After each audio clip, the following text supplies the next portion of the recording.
Zee 24 तास एक पाऊल पुढे। Welcome back. आता थोडासा कॉफीचा आस्वाद घेऊया।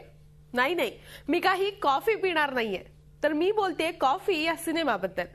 हे आगळं वेगळं शीर्षक असलेल्या या सिनेमाचं नुकतंच टायटल सॉन्ग रेकॉर्डिंग करण्यात आलं। पाहूया त्याचाच हा रिपोर्ट। कॉफी ही कथा आहे रणजित, रेणुका आणि रोहितची। एका अनपेक्षित प्रसंगात सापडलेल्या या तिघांची झालेली भावनिक गुंतागुंत मांडण्यात आली आहे कॉफी या सिनेमात। नुकताच या सिनेमाचा मुहूर्त सिनेमाच्या टायटल सॉन्ग रेकॉर्डिंगने करण्यात आला। प्रसाद ओक, अंकुश चौधरी आणि पूजा सावंत यांच्या या सिनेमात प्रमुख भूमिका आहेत।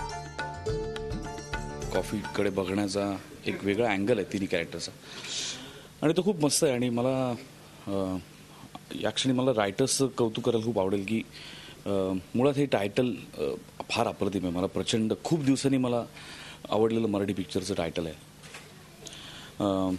पिक्चर बघितल्यानंतर आपल्याला कळू शकेल की या पिक्चरला याच्या पलीकडे दुसरं टायटलच नाही काही।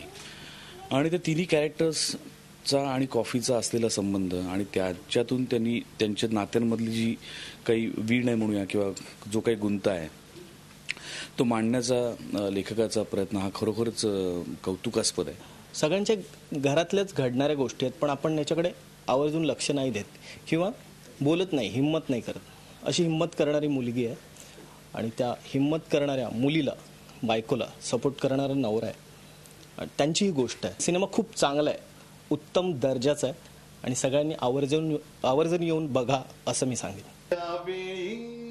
स्वप्नील बांदोडकरच्या आवाजात सिनेमातलं टायटल सॉन्ग रेकॉर्ड करण्यात आलं। जग माझे बदलून गेले। वेगळी कथा आहे आणि त्या कथेला अनुसरून एक गाणं या फिल्ममध्ये माझं आहे। छोटंसं पोर्शन आहे पण तो खूप सुंदर आणि खूप मेलोडियस आहे। आत्ताच जस्ट रेकॉर्ड झाला आणि खूप छान वाटतंय। अशी ही नात्यांची कॉफी झी 24 तास एक पाऊल पुढे।